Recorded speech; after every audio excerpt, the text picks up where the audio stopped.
Hey guys, how you guys doing? Victor Burgos here, Tony Jaramillo Swing Design. We're finally here. The day finally came. Tony, what is Swing Design? Well, Victor, swing design is an organized, systematic way of teaching major league traits to all sluggers of all ages. Hey, this is a great project. You took a year off.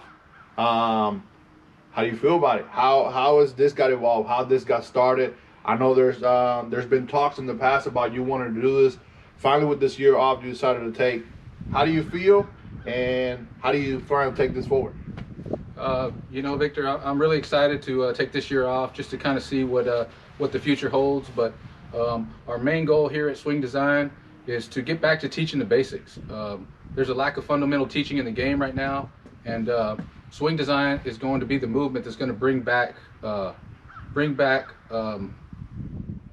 true meaning of being a good hitter. Now, we talk about good teaching. We can't forget about your uncle. Your uncle has established such a great career throughout. I know that you have great respect for him, the guy who taught you everything. How's he doing? How's everything going in regards to him? I know that he's working around the Metroplex, but tell us some of the things that you have learned that have gone beyond the hitting. What have you learned from him that has just carried you on? Well, one of the biggest things I learned from my uncle is, as a hitting coach, you got to continue to get better. My uncle is regarded as one of the best hitting coaches in baseball, if not the best to ever do it, and he's still trying to learn. In hitting, you always are continually getting better because no one hitter's mind is alike. So, that's the beauty of hitting. There's no magic pill to it, and learning your learner is the key to teaching hitting. And that's one of the biggest traits my uncle gave me, is that if you're not trying to get better as a hitting coach, you're not going to get better. Now, let's talk a little bit about your background. Obviously, you had some time in Detroit. You took a year to be in college, which is, by the way, the place where me and Tony met ourselves back in 2007. He was our hitting coach of Texas Wesleyan. We were able to win a Red River Conference championship, and I believe one win away, if I recall, from going to the World Series. I'm a living testimony. I'm so glad that you're back after taking that time, such a long time over there in professional baseball, and I'm eager to learn. I'm eager to get better as an instructor, as our methodology keeps going. I know that there are things that you want to be able to pass on. Tell me, your experience in Cincinnati. How to go? Explain to me your journey throughout the minor leagues, your time at the big leagues. I mean, that has to be an exciting time. Yeah, Cincinnati holds a special place in my heart. I started in rookie ball and worked my way up to the big leagues. It was a good time. Did a lot of good things with those hitters over there, and hopefully they can continue to keep that going. But yeah, learned a lot. I learned a lot on my journey, and continuing to learn. But I want to help the youth out there today with learning the fundamentals of hitting, and not just swinging to swing or swinging to hit the ball in the air. Actually having a purpose in what you're doing, and basically learning how to work like a professional. Now, I do gotta ask, you miss it? You miss spring training? Oh, definitely miss spring training. Definitely miss spring training. So spring training just started. So tell me something about. I would like to know a little bit about what your daily routine was like, and then we can get into a more of what is some of the routines that some of these big leaguers are at. I'm sure you have some crazy routines that some of these guys had. So, like, take us through what your daily routine was like, and then you can talk us a little bit about a daily of a player. Yeah, spring training. Obviously, you're waking up early, probably about five, getting to the park around 5:30 or 6, and then get your morning cup of mud, and go watch video. Watching video from the day before, watching the at bats that the hitters had in the previous game, knowing what pitch was thrown on that 1-1 count that he took, that you're concerned about. So really just going back and watching every pitch. The hitters really seem to like that, because when you went to talk to them in the morning in the cage about their prior at bats, and you knew what pitch he threw on that 1-1 count, they're they're really into the detail. Like, wow, you watched that, you saw that, and so it really opens up a lot more dialogue with the hitter when you watch their at bats and see every pitch they saw. So that's Don Long taught me that, Rodney Ortegon taught me that, and doing that really, man, it really gets those hitters pumped when you see them the next day, because they know that you did your homework on them. So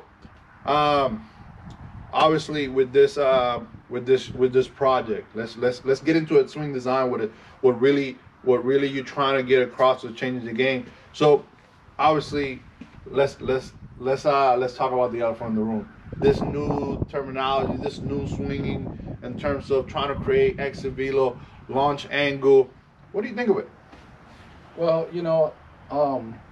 honestly, in today's game, the way the swing is going, it's obviously producing a lot of strikeouts. The occasional homers, but for everyone to try to be hitting homers, I don't know why no one's hitting 50 or 60. If everyone's swinging for them, shouldn't they be hitting more? So, yeah, it's an approach that's not going to be consistent, and it's going to be really tough at the major league level. So, here at Swing Design, we are here to be that movement, to be that change, to take this moving forward, to get back to teaching the basics. There's a lot of good baseball people out there that all of a sudden now the world thinks their knowledge isn't any good anymore because it's not technologically savvy, or they're not in tune with the KVS or the blast motions or the technology that's out there. But just because they're not in tune with the technology doesn't mean they don't know how to teach. And it's time that we stand up and we speak the truth about this. It's only hurting the hitters, and as any good hitting coach knows, it's all about the hitter. It isn't about front office. It's not about the people behind the scenes. It's about the player. So ultimately, that's who I'm here for. That's who Swing Design is here for. Is here to make the hitter aware of what he's doing when he's doing it right, and make him aware what it's going to take to play at the highest level, and not focus so much on a cage swing, and focus more on competing at the highest level. Now, Swing Design, we're doing a lot of hype. We're doing a lot of advertising over the last few weeks in terms of providing a little taste of what it's like. What's going to set us apart from everybody else? What's going to set us apart? We know we're going to speak the gospel, but what's going to make us unique? We always talk about our importance of want to create that major league type swing. What's gonna take? What is gonna be our trademark? What's gonna be the getting back to basics? How are we gonna get to that point? Well, what our trademark is going to be is, let's focus on foundation first. Everything starts from the ground up. In today's teaching, there's not much lower half teaching. It's more so about getting on plane to be able to catch a pitch. And ultimately, it's tough to get on plane to catch a pitch when you don't know what the pitch is or what plane it's going to be on. So here at Swing Design, we're going to focus on, hitting is timing. And the better timing I can get with my feet, the better recognition I'm going to get, the better decision making I'm going to have. And that's what hitting's about. Hitting's not about trying to take your batting practice swing into the game. It's about trying to get hits. The guy that gets the most hits, it usually ends up being one of the better players on the field. Now, I'm going to ask this question. I'm going to ask you, who's the best hitter that you worked with besides myself? Nah, I'm just kidding. I know that you have worked with a lot of good hitters in the past. What makes them different? What makes those guys stand out from the rest? Is it their aura? Besides their aura, their swag?